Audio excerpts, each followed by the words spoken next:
Bueno, uno, dos, bueno. Bueno, ahí está, ¿me oyen? Probando. Oye. Bien, hermanos, vamos a abrir nuestra Biblia ahí en Romanos, capítulo 2.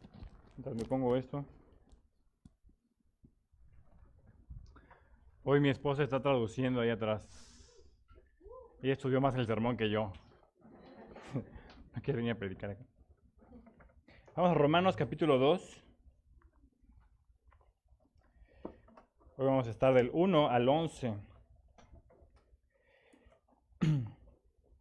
Bueno, todos somos expertos en algo. Yo estoy seguro que tú eres experto en algo específico, quizá algo raro. Hay unos que son expertos asando carne. ¿Quién es experto asando carne aquí? Expertos pescando. Hay unos que son expertos haciendo dramas.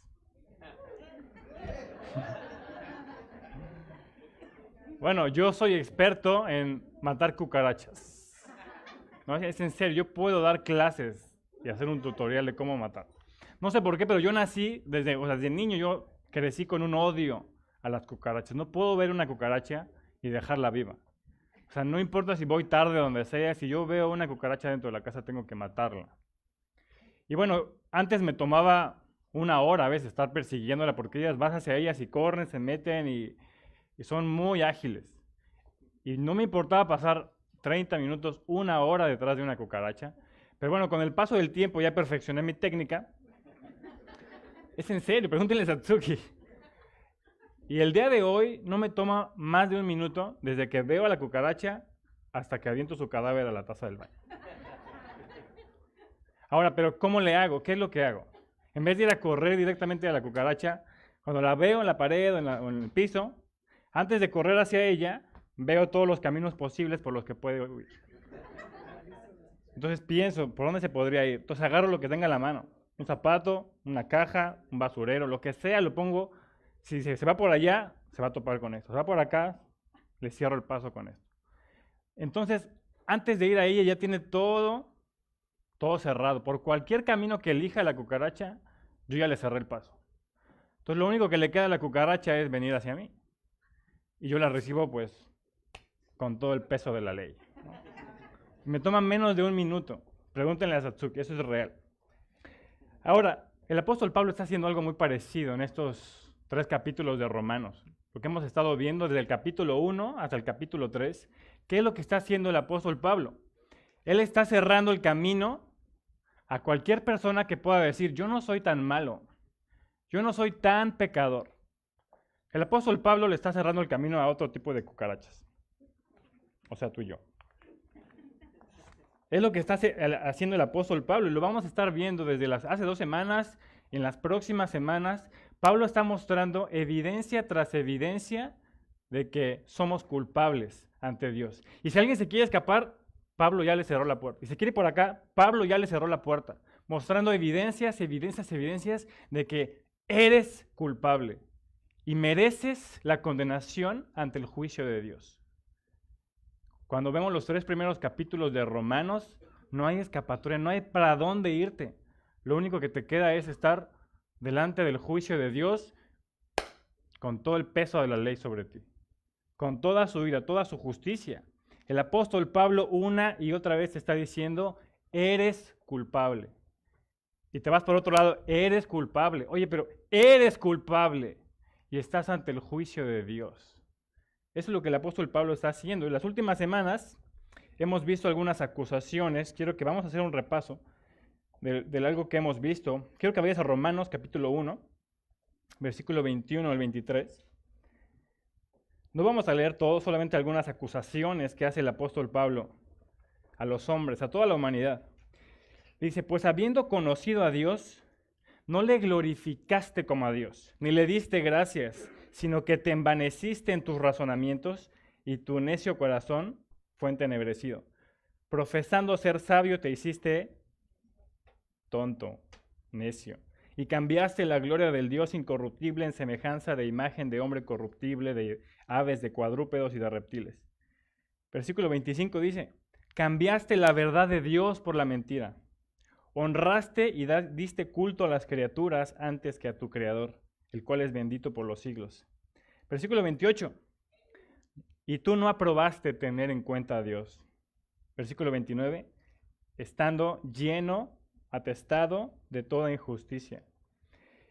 Y luego en versículo 30, Pablo comienza a enumerar un montón de pecados en los que la humanidad entera es culpable. Dice versículo 30, hay una frase interesante ahí en el versículo 30. Dice, eres aborrecedor de Dios.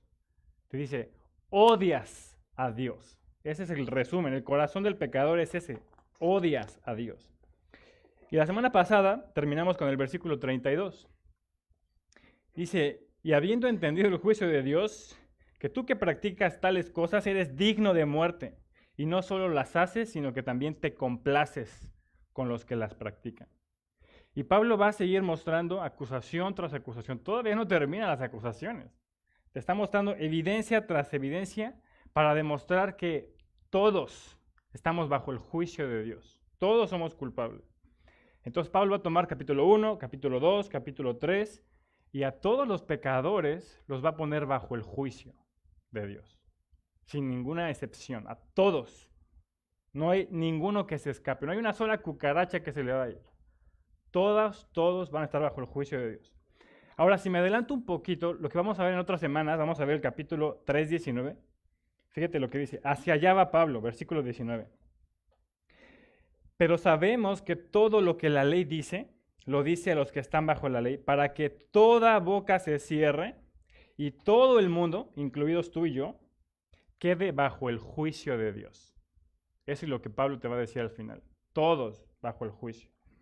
Ahora, ¿por qué Pablo está haciendo esto? ¿Por qué dedicar 3 capítulos a demostrar evidencia tras evidencia tras evidencia de que tú y yo somos culpables? ¿Cuál es la intención de Pablo de hacer todo esto? Bueno, Pablo está preparando el camino para llegar a la cruz.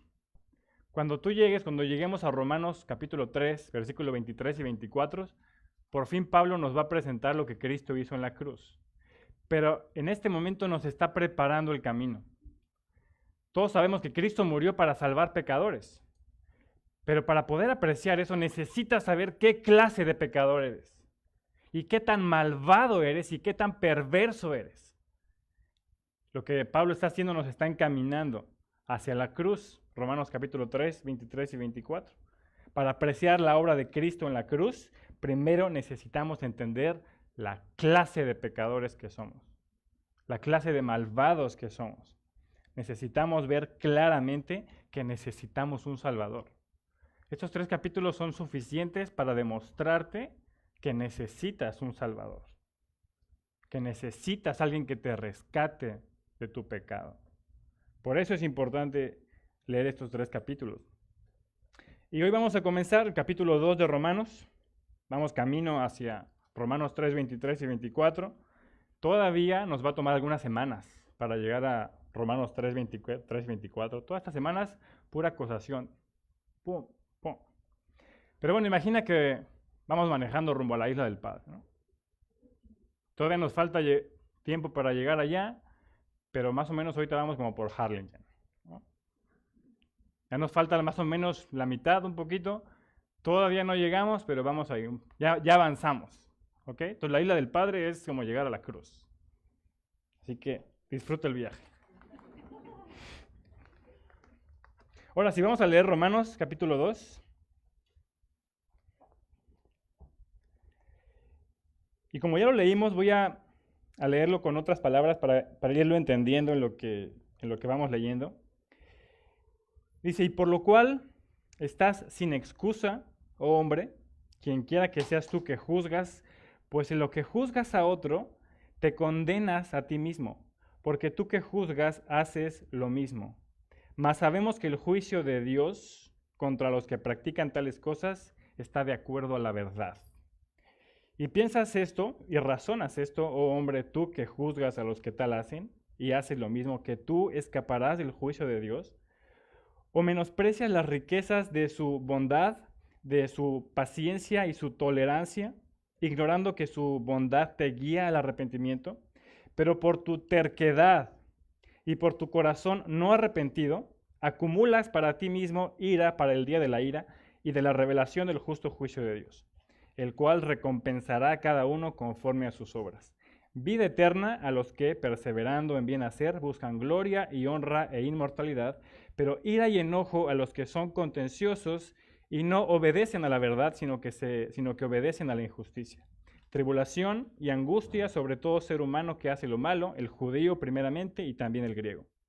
Pero gloria y honra y paz a todo el que hace lo bueno, al judío primeramente y también al griego. Porque no hay distinción de personas para con Dios. Bueno, conforme voy a ir explicando estos versículos, vamos a ir uno por uno. Voy a hacer todo lo posible que está en mis manos, para convencerte de que tú eres culpable delante de Dios. Eres culpable y merecedor del juicio. No quiero dar por hecho de que todos los que estamos aquí adentro, en este salón, de que todos hemos entendido el Evangelio, de que todos somos hijos de Dios. No lo voy a dar por hecho. Pero si tú ya has entendido el Evangelio, si tú has creído y confiado en la obra de Cristo en la cruz, ¿qué es lo que vas a hacer mientras yo voy hablando? Cuando escuches todas las acusaciones que voy a decir en tu contra, lo único que tienes que hacer es aferrarte a la obra de Cristo. Es confiar que lo que Cristo hizo ya pagó por tus pecados. Y que las acusaciones que están en tu contra ya fueron clavadas en la cruz. Mientras vas escuchando todo lo que voy hablando en contra de ti, confía en la obra de Cristo. Podemos repetir, ninguna condenación hay para los que están en Cristo. Pero si tú no has rendido tu vida a Cristo todavía, necesito que pongas mucha atención en lo que voy a decir, porque todas las acusaciones que la palabra de Dios va a presentar están hablando de ti, específicamente de ti. Entonces le pido a los que ya han entendido el Evangelio que estén orando para que los que no han entendido estén entendiendo el tema tan importante de la depravación del hombre.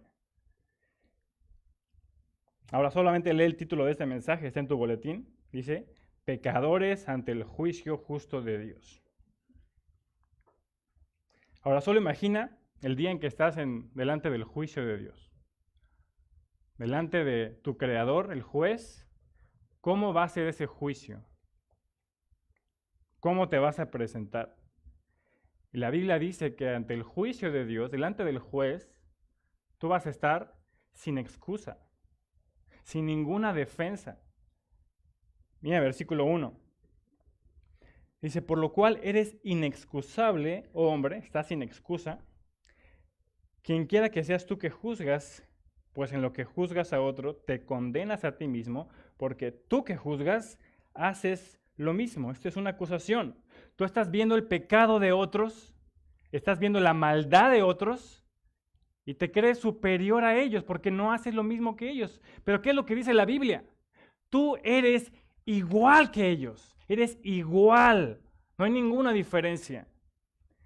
Pablo usa una frase, dice, por lo cual, al comienzo del versículo, eso está haciendo referencia a los pecados que leyó antes de capítulo 2:1. Los pecados que están en el versículo 28 al 32. Injusticia, fornicación, perversidad, avaricia, maldad.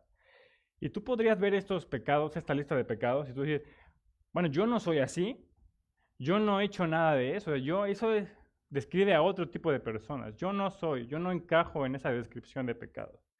Bueno, si tú piensas así, este pasaje te queda exactamente, como anillo al dedo te queda.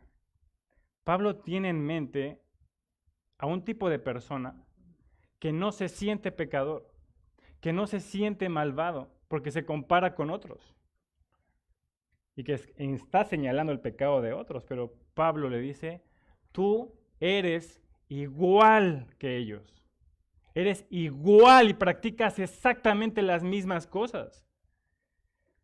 Cuando éramos niños, un día descubrieron a mi hermano robando en un Walmart.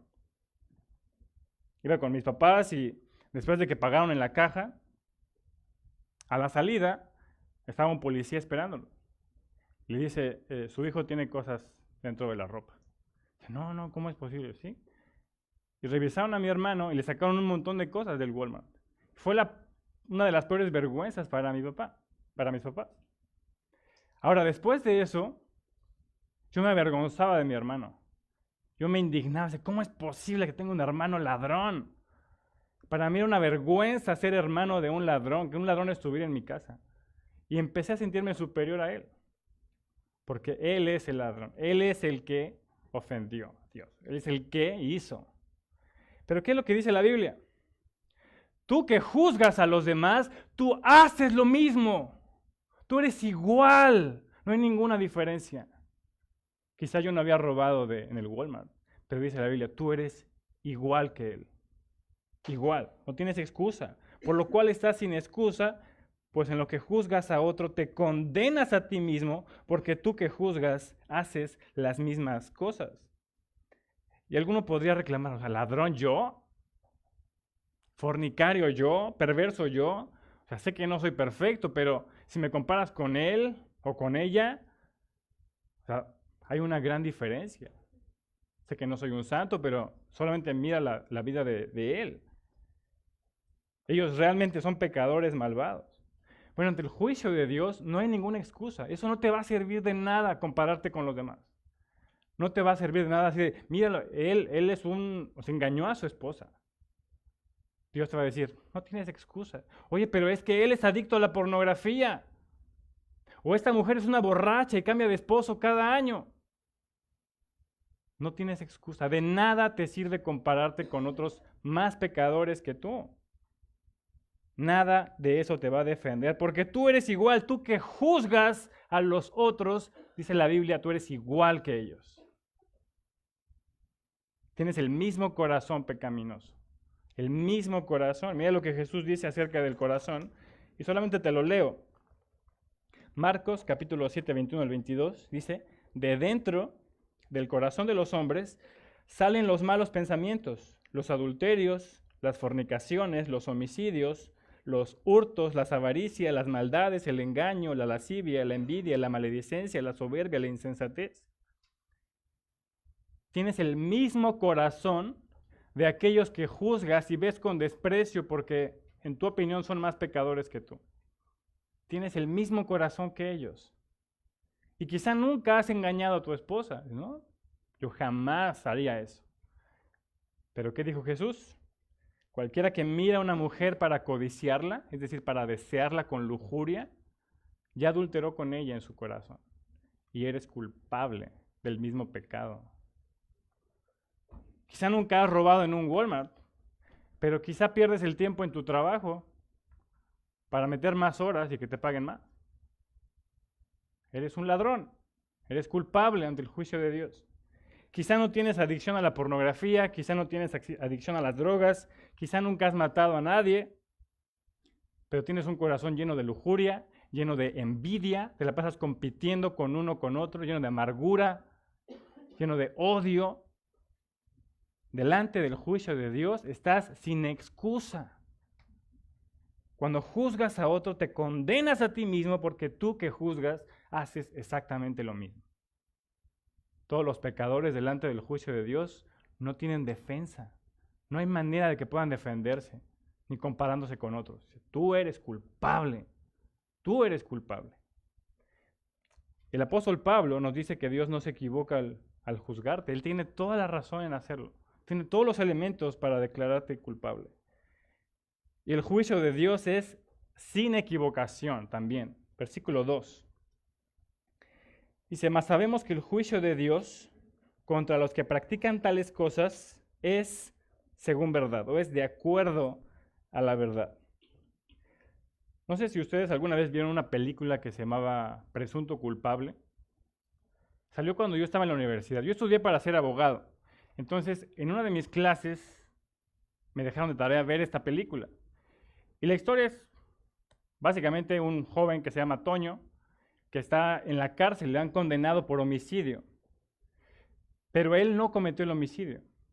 Y todos son escenas reales, es un documental. Entonces el juez ya declaró la condena, pero él dice, yo soy inocente. Y él busca a dos abogados y les explica el caso, y me confundieron, me echaron la culpa y ahora pues tengo una condena de 30, 40 años, pero yo soy inocente.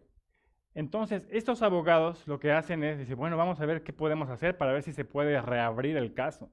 Esto es muy difícil en México, cuando ya declaran cosa juzgada ya no puedes hacer nada.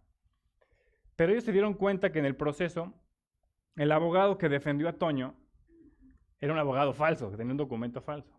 Esto solamente pasa en México. Entonces, cuando demostraron que era un abogado falso, les permitieron reabrir el caso de Toño. Y todo para atrás, todo desde el principio, ¿no? Para demostrar su inocencia o culpabilidad. Y durante el nuevo juicio se fueron saliendo un montón de errores, un montón de equivocaciones que cometió el juez pasado.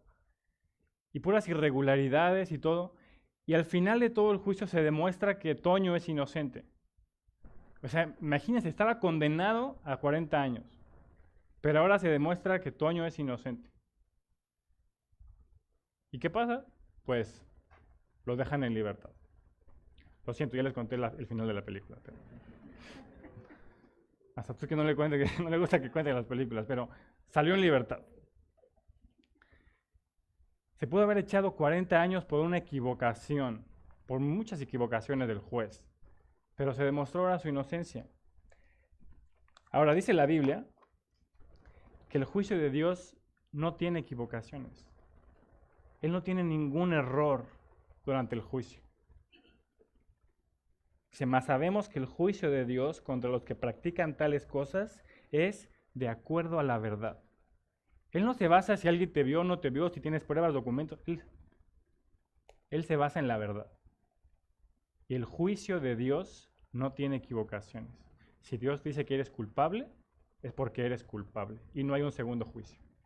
Él dice, eres culpable, mereces condenación y se acabó. No hay salida.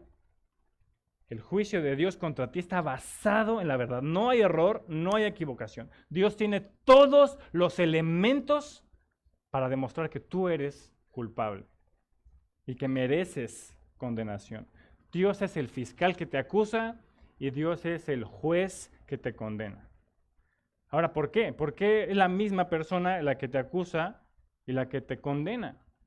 Porque Dios conoce todas las cosas. Él no necesita testigos. Él no necesita demostrar nada a nadie. Él te vio. Él te ha visto. Él conoce tu corazón. Él conoce tus pensamientos. Es un Dios omnisciente. No importa dónde te escondas para cometer pecado. No importa qué tan secreto sea aquello que haces. No importa que no haya un solo testigo que te haya visto hacer lo que haces. No importa que nadie se entere. Quizá eres el único que sabe lo que has estado haciendo. No importa que no haya testigos. Dios te acusa porque Él te conoce. Porque Él sabe lo más profundo de tus pensamientos, lo más profundo de tu corazón. Él lo sabe. Porque Él es Dios, tu creador. Y está ahí aun cuando tú estás escondido. El Salmo 139 dice, ¿a dónde me iré de tu espíritu? ¿A dónde huiré de tu presencia? Si subo a los cielos, ahí estás. Y si en el Seol hago mi estrado, también ahí estás. ¿Qué pasa? No importa. Aunque nunca se entere la policía aquí en Estados Unidos, te libraste, me libré de la cárcel. Pero Dios ya lo tiene en tu contra. De manera que nadie puede decir que has sido condenado injustamente. Nadie puede decir, me culparon siendo inocente. Nadie, ningún hombre en la humanidad puede decir, soy inocente. Dios tiene todos los elementos para demostrar que tú eres culpable y mereces condenación. Nadie puede decir que ha recibido una injusticia. Yo sí recibí una injusticia hace muchos años, cuando era niño. Siempre cuento historias de cuando era niño. Hace tiempo me acusaron de haber robado unos hielocos. ¿Alguien conoció los hielocos? Coca-Cola, son de mis tiempos. Bueno, para los que son millennials. Los hielocos eran unos juguetes que regalaba la Coca-Cola. Eran unos juguetes en forma de hielo y tenían diferentes personajes, ¿no? Había futbolistas y un montón de cosas, no me acuerdo. Pero eran como un tesoro para los niños en ese entonces. Eran como lo máximo. Como ahorita el iPad y todo eso, en ese tipo eran hielocos, ¿no? Ya estamos viejos. Bueno, pues ¿qué pasó? Que un día se le perdieron los hielocos a un niño y me culparon a mí. Todos estábamos en la clase de música y yo fui al salón por mis cosas, regresé y como yo era el único que había entrado al salón, me echaron la culpa a mí. Pero no había ni un testigo, no había cámaras de seguridad, no había nada, ninguna evidencia. Pero como yo fui el único que entré al salón, la directora me declaró culpable. Me dice, tú eres culpable, tú lo robaste. No, pero yo no fui. Bueno, pero tú fuiste el único que entró. Pero yo no fui. Pero me obligaron. Me obligaron a pagar los yelocos. Es una de las peores injusticias que he sufrido. Por eso decidí ser abogado después.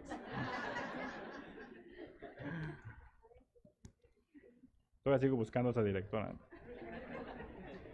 Pero dice la Biblia que el juicio de Dios es de acuerdo a la verdad.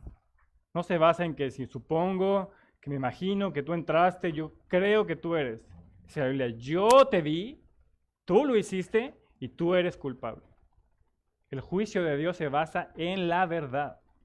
Esa es la base del juicio de Dios. Tiene todos los elementos para declararte culpable.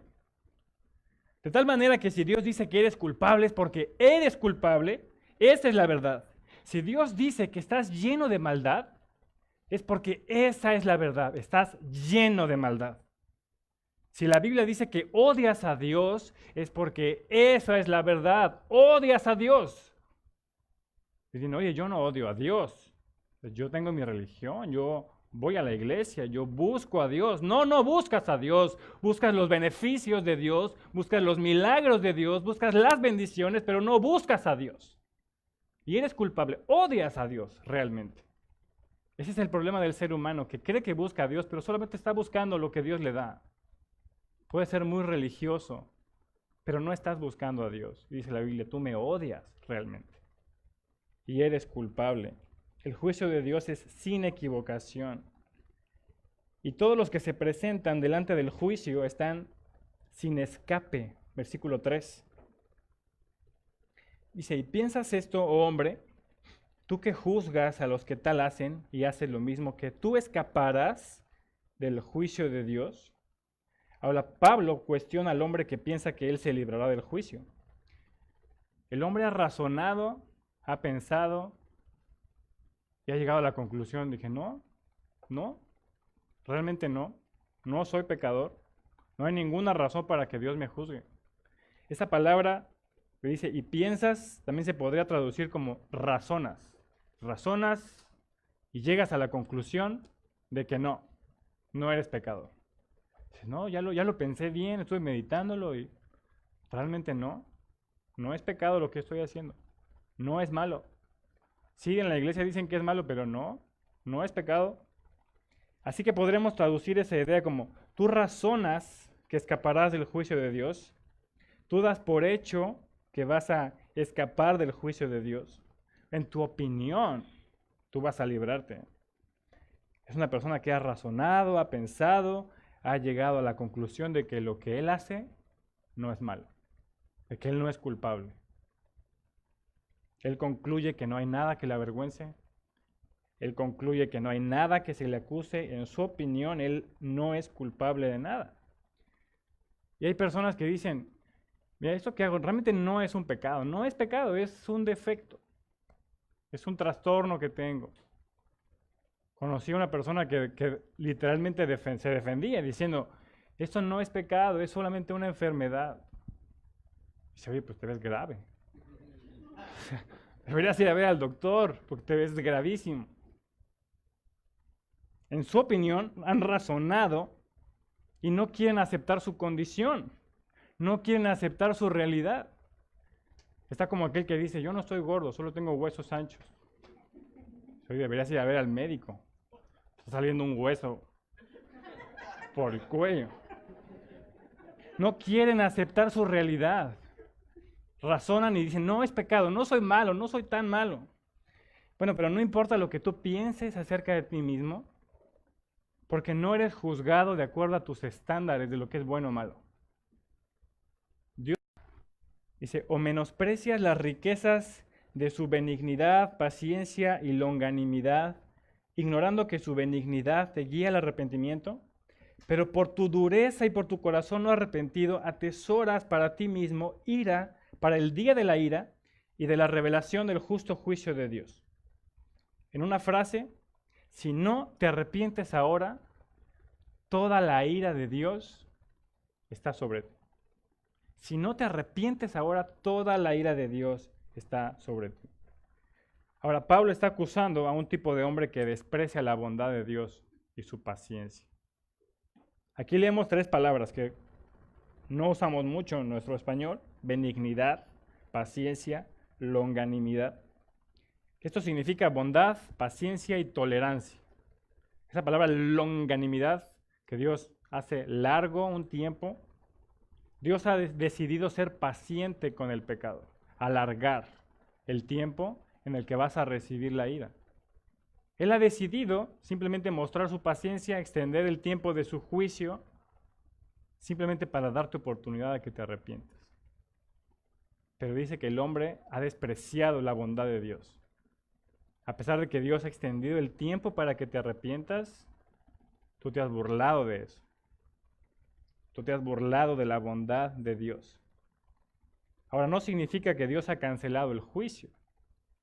No significa que ha quitado su ira de ti. Simplemente ha decidido retrasarlo. Pero la ira de Dios viene. Y viene con toda su furia. Ustedes recuerdan que el año pasado estudiamos los atributos de Dios en la escuela dominical. Y bueno, Josué nos enseñó acerca de la paciencia de Dios. Y él usó una muy buena ilustración el año pasado. Y le doy crédito porque está aquí. Si no, me lo voy a robar. Él usó una ilustración de la paciencia de Dios pensando en un tren que viene a toda velocidad hacia ti. A toda velocidad. Y esa es la ira de Dios que viene sobre ti. Pero Dios decide, en su soberanía, bajarle la velocidad a ese tren. Va a 200 millas, lo baja a 100 millas. Ahora, no significa que Dios desvió el tren hacia otro lado, no significa que lo detuvo, solo significa que bajó la velocidad, pero ese tren va a llegar en cualquier momento hacia ti. La paciencia de Dios es esa. Él solamente ha decidido bajarle la velocidad a su ira, pero eso no significa que ha quitado su ira sobre ti o que ha cancelado el juicio. El juicio de Dios viene con todo el peso de la ley hacia el pecador. Pero ha decidido mostrarle paciencia. Dios ha decidido mostrar paciencia, no queriendo que ninguno perezca, sino que todos procedan al arrepentimiento. La paciencia de Dios simplemente es para concederte el arrepentimiento. Te está diciendo, cada día que pasa y que no viene la ira, te está diciendo, arrepiéntete, arrepiéntete, arrepiéntete, porque ya viene el juicio. Arrepiéntete. Y cada día que pasa y que no te arrepientes, estás despreciando su bondad.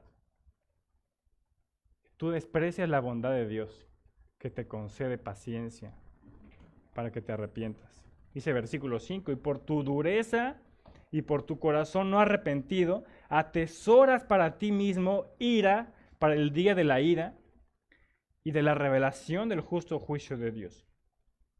Dice, por tu dureza, por tu terquedad, por negarte a arrepentir, por negar a arrepentirte, la ira de Dios viene sobre ti. Y quizá eres de los que piensa, bueno, yo sé que tengo que arrepentirme, pero todavía tengo tiempo. Todavía tengo tiempo para disfrutar la vida. Ya cuando sea viejo, ya habrá tiempo para arrepentirme. Ya ahorita voy a disfrutar y ya cuando esté en la cama, en el último momento, ahí me voy a arrepentir, voy a rendir mi vida al Señor y directo al cielo. Bueno, si piensas así, tengo una malísima noticia. Dice la Biblia que cada día que pasa, que no te arrepientas, estás acumulando para ti mismo la ira de Dios. Estás acumulándola. ¿Qué significa esto? Lo voy a explicar con un libro de finanzas que me acaban de regalar. Ya casi lo acabo. A lo mejor conocen ustedes a un hombre muy famoso que se llama Dave Ramsey, ¿no? Bueno, él es un consejero financiero. Y en su libro se llama La transformación total de su dinero. Y la filosofía que este cuate tiene es que tú puedes vivir sin deudas, que no necesitas tarjetas de crédito, no necesitas endeudarte, puedes pagar todo en efectivo. Y él te enseña un sistema que dura como 10 años, de tal manera que tú uses el dinero que recibes y ejercites el ahorro. Él te enseña a vivir pobre durante un tiempo para que el resto de tu vida puedas vivir pagando todo en efectivo. Está interesantísimo, casi lo acabo. Todavía no lo pongo en práctica, pero es interesante. Pero lo que él te enseña a ahorrar son sistemas de ahorro. Está muy bueno. Es ahorro para una emergencia, ahorro para el retiro, ahorro para la universidad de tus hijos antes de que nazcan, ahorro para todo. Y él te va enseñando cómo ahorrar, cómo acumular tu dinero. Ese es su sistema y por eso es famoso aquí en Estados Unidos, porque él te dice no necesitas usar tus tarjetas de crédito. Todo lo puedes pagar en efectivo. Ahora, la idea que nos da Pablo es algo muy similar. Él dice que el pecador que se niega a arrepentirse, que se niega a rendir su vida al Señor, que le está mostrando paciencia, este pecador está ahorrando para su futuro. Está ahorrando en su cuenta de ahorros. ¿Qué está ahorrando? La ira de Dios. Está acumulándola en su fondo. Y cada día que pasa y no se arrepiente, y cada año que pasa y que no se arrepiente, se está acumulando la ira de Dios para su último día. Y cuando venga el día del juicio, todo lo que ha acumulado lo va a recibir con mucha más fuerza el pecador que no se ha arrepentido.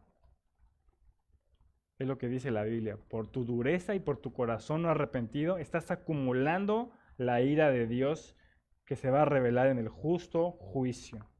Si no te arrepientes ahora, toda la ira de Dios está sobre ti. Ahora, ¿cuándo va a ser esto?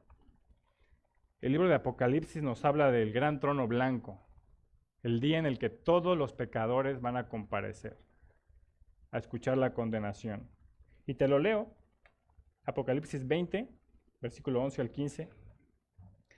Dice, y vi un gran trono blanco, y al que estaba sentado en él, de delante del cual huyeron la tierra y el cielo, y ningún lugar se encontró para ellos. Y vi a los muertos, grandes y pequeños, de pie ante Dios. Y los libros fueron abiertos, y otro libro fue abierto, el cual es el libro de la vida. Y fueron juzgados los muertos por las cosas que estaban escritas en los libros según sus obras. Todo lo que has hecho va a estar ahí escrito. Y el mar entregó los muertos que había en él, y la muerte y el Hades entregaron los muertos que había en ellos, y fueron juzgados cada uno según sus obras. Y la muerte y el Hades fueron lanzados al lago de fuego. Esta es la muerte segunda. Y el que no se halló inscrito en el libro de la vida fue lanzado al lago de fuego. Todos los pecadores no arrepentidos de todos los tiempos van a estar ahí, en el gran trono blanco, simplemente para escuchar su condenación. No va a ser un juicio de defensa, no te vas a defender, simplemente vas a ir a escuchar tu condena. Ese es el gran trono blanco. Y cada uno, sin excepción, va a estar ahí. Y el juicio de Dios es sin omisión, porque Dios no va a omitir a ni un solo pecado. Todos van a estar ahí. Versículo 6. Dice, el cual pagará a cada uno conforme a sus obras, vida eterna a los que, perseverando en bien hacer, buscan gloria y honra e inmortalidad, pero ira y enojo a los que son contenciosos y no obedecen a la verdad, sino que obedecen a la injusticia. Tribulación y angustia sobre todo ser humano que hace lo malo, el judío primeramente y también el griego, pero gloria y honra y paz a todo el que hace lo bueno, al judío primeramente y también al griego. Ahora quiero que pongas atención en el versículo 6. Si en el juicio de Dios, Él pagará a cada uno según sus obras. Esa frase es importantísima, dice a cada uno. Él no va a omitir a nadie. Cada uno va a recibir lo que merece. Ahora, ¿tú te imaginas a cada persona que ha pisado esta tierra compareciendo ante el juicio de Dios? Cada uno. Ahí va a estar, uno por uno, uno por uno. Ahora, cuando yo estudiaba para ser abogado, yo trabajé en tribunales, en juzgados, y no tienes idea la cantidad de juicios que había. Eran expedientes y expedientes y expedientes. A veces salíamos a las 2, 3 de la mañana viendo todos los juicios con tal de terminar las sentencias y poder más o menos llegar a la meta. Y hay un montón de juzgados en México, un montón.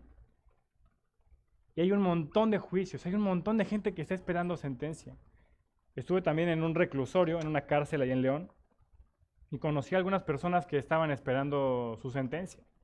O sea, tengo un año aquí encerrado y el juez todavía no dicta sentencia. Todavía no sé cuántos años voy a estar aquí. Y están esperándolo. Entonces hay tanto trabajo en los juzgados, en los tribunales, que muchos están encerrados esperando su sentencia. Pero dice la Biblia que cuando se trata del juicio de Dios, Él no va a esperar a no va a hacer esperar a nadie. Nadie se va a quedar en espera. Nadie se va a quedar pendiente. Todos, cada uno, sin omisión, van a recibir el juicio. Van a recibir la condena. Unos van a recibir vida eterna y otros van a recibir condenación.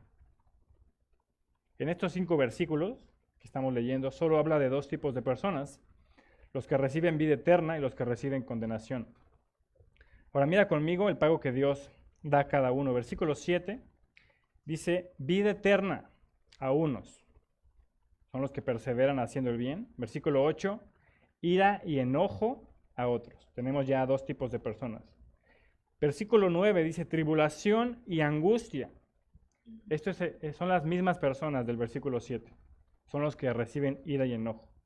Versículo 10 dice, gloria, honra y paz a los que hacen lo bueno. Estos son los mismos del versículo 7. Es decir, en estos 4 versículos habla de 2 tipos de personas o 2 tipos de recompensas que va a recibir.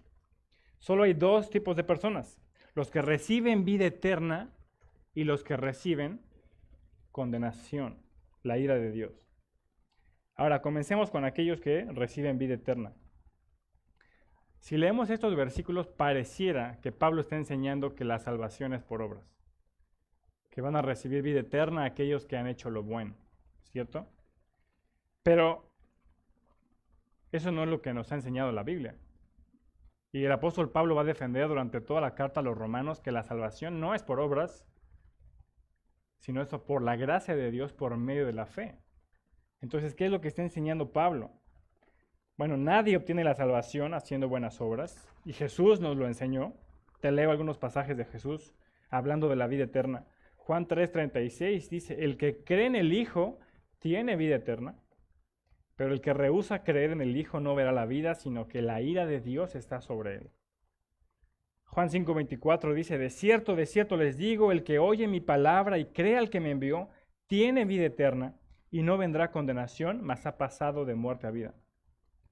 Juan 6:40, y esta es la voluntad del que me ha enviado, que todo aquel que ve al Hijo y cree en él, tenga vida eterna, y yo le resucitaré en el día postrero. Juan 6:47, de cierto les digo, el que cree en mí tiene vida eterna. Ahora, Jesús lo enseñó. No hay razón para pensar que el texto que estamos estudiando está enseñando que la salvación es por obras.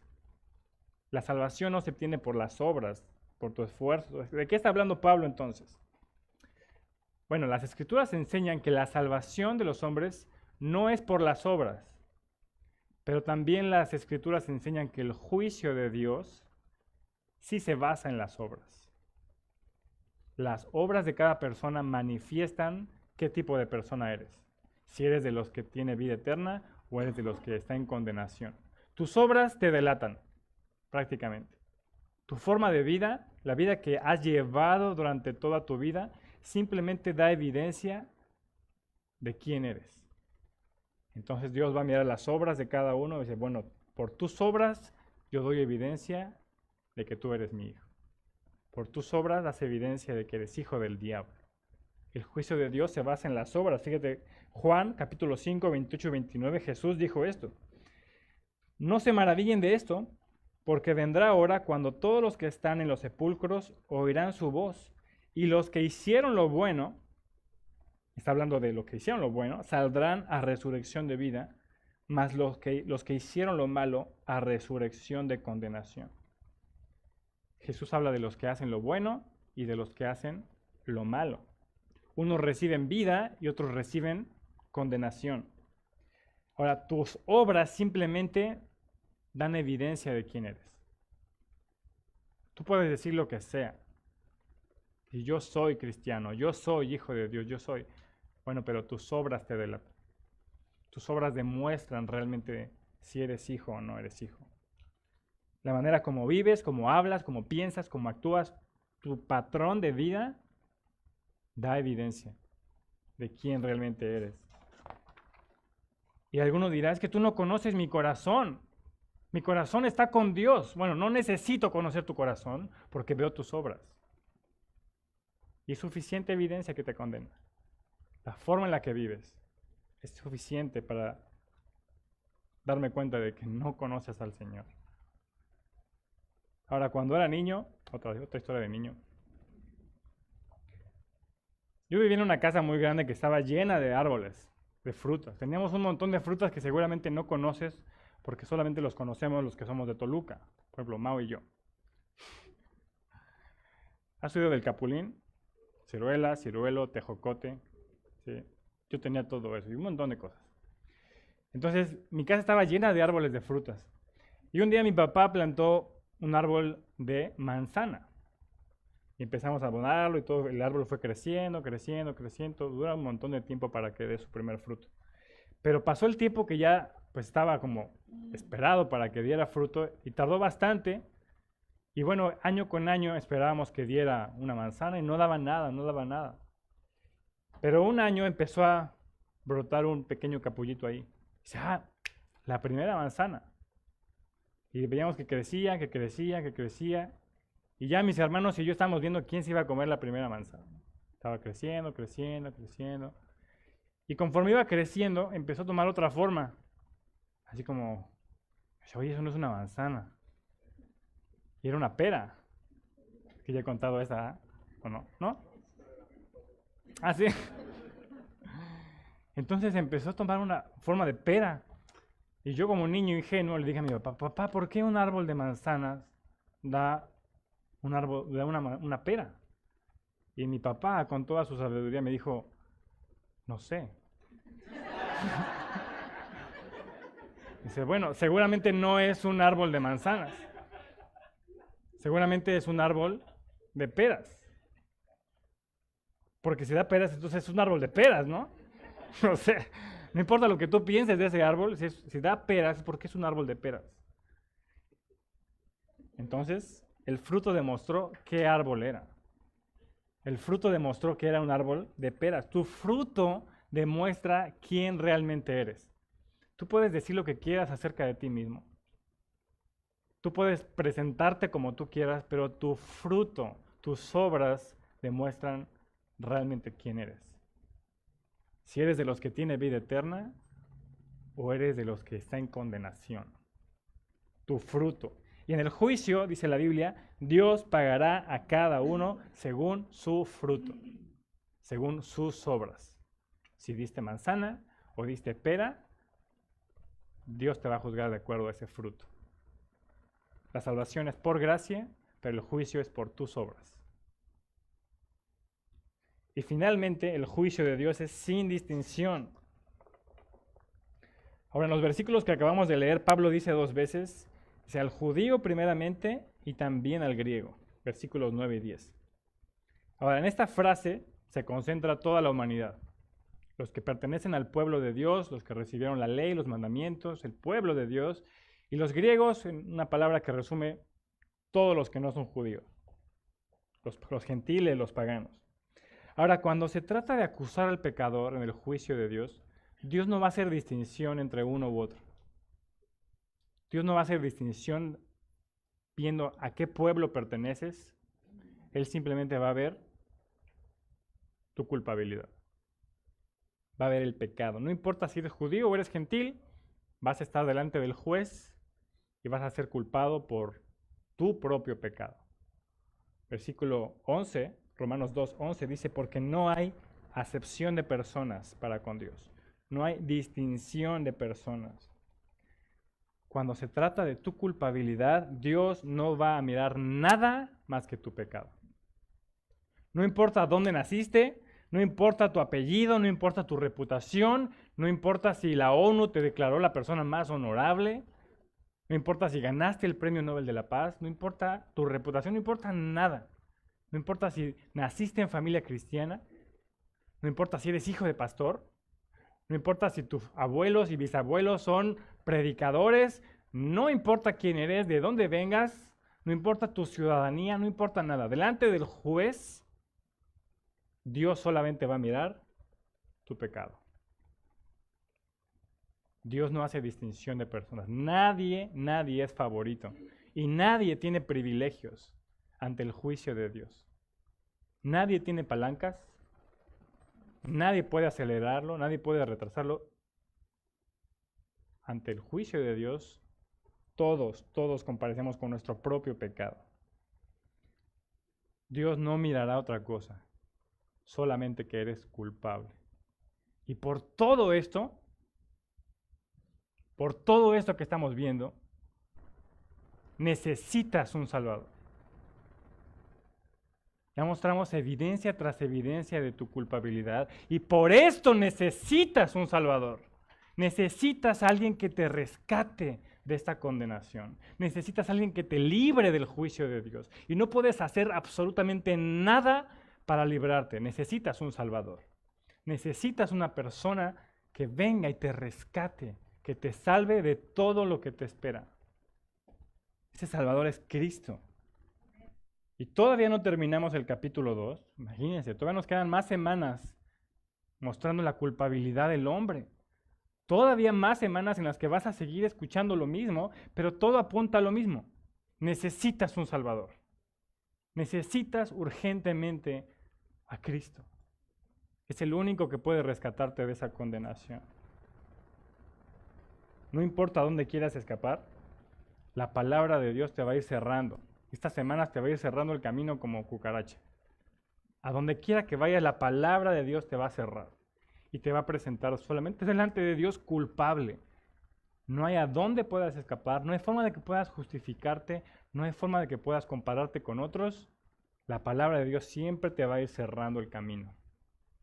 Solamente quedas tú y Dios te va a decir, eres culpable. Eres culpable. Y necesitas un Salvador. No hay manera de que puedas librarte del juicio. Solo Cristo te puede rescatar, pero por tu dureza y por tu corazón no arrepentido, estás acumulando ira para el día de la ira en la revelación del justo juicio de Dios. Ahora, puedes permanecer así como estás, terco, duro, sin arrepentirte, o puedes rendir hoy tu vida a Cristo. Porque Él es el único que puede rescatarte, el único Salvador. Ahora, todos los que estamos en Cristo, los que estamos aquí y hemos entendido el Evangelio, estamos escuchando estas acusaciones y podemos descansar, ¿cierto? De que tenemos un Salvador que ya pagó por todo esto. Todas estas acusaciones que he presentado contra ti, si tú ya has entendido y has creído el Evangelio, tú puedes estar reposando, decir, sí, todo eso venía contra mí, pero ahora Cristo ya lo recibió en la cruz. Si tú has creído el Evangelio y estás en Cristo, tú puedes repetir Romanos 8:1. Ninguna condenación hay para los que estamos en Cristo. Tú puedes descansar de que estas acusaciones ya no son para ti. Gracias a lo que Cristo hizo. Pero si tú no estás en Cristo, tú tienes graves problemas, porque estás delante de Dios, que te declara culpable. Y no hay ninguna escapatoria del juicio. No hay ninguna escapatoria, es el único que puede rescatarte.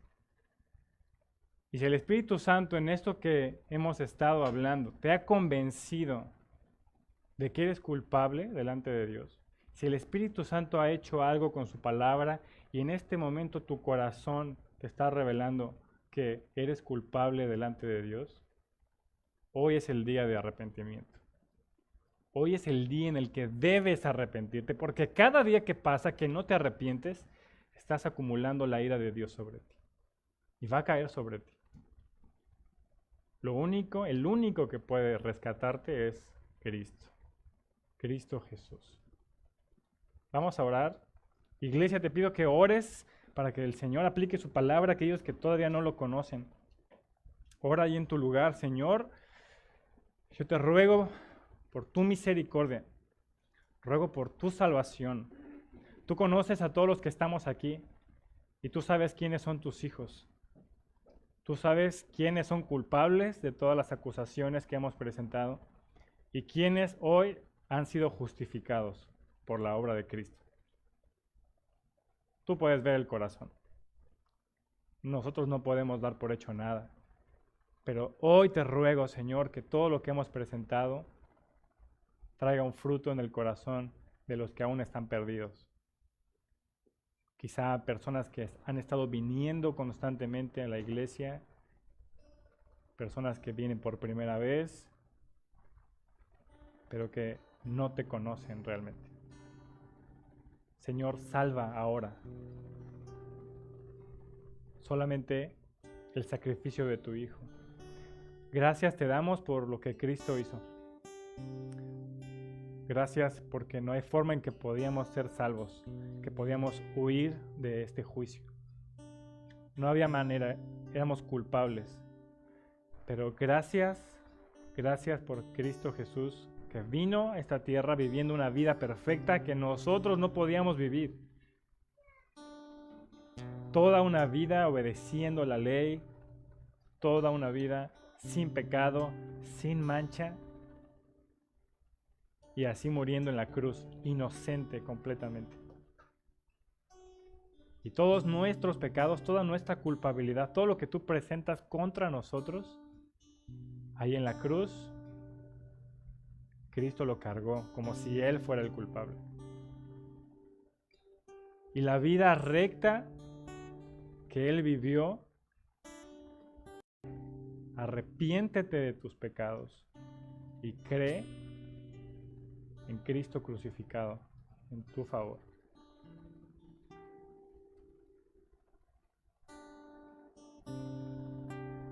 Señor, salva ahora. Iglesia, ora para que el Espíritu Santo obre, Señor. Obre en este momento. Iglesia, ora para que Dios salve a los perdidos.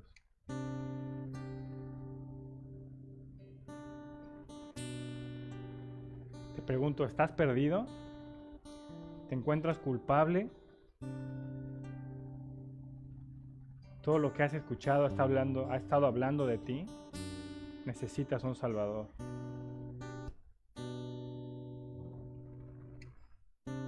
Y ese Salvador es Jesucristo. Aférrate a Cristo, el único que puede salvarte.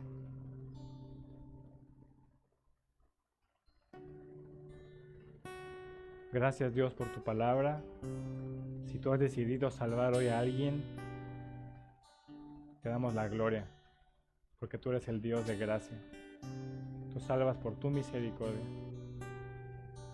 Señor, trae a aquellos, Señor, que se han arrepentido, tráelos, Señor, y que ellos puedan manifestar públicamente que tú eres su Salvador.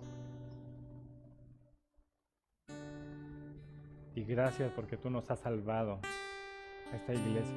Gracias porque la mayoría aquí hemos entendido lo que Cristo hizo. Gracias por mostrarnos tu gracia y por hacernos tus hijos y parte de tu familia. A ti sea la gloria por la salvación. En el nombre de Jesús. Amén.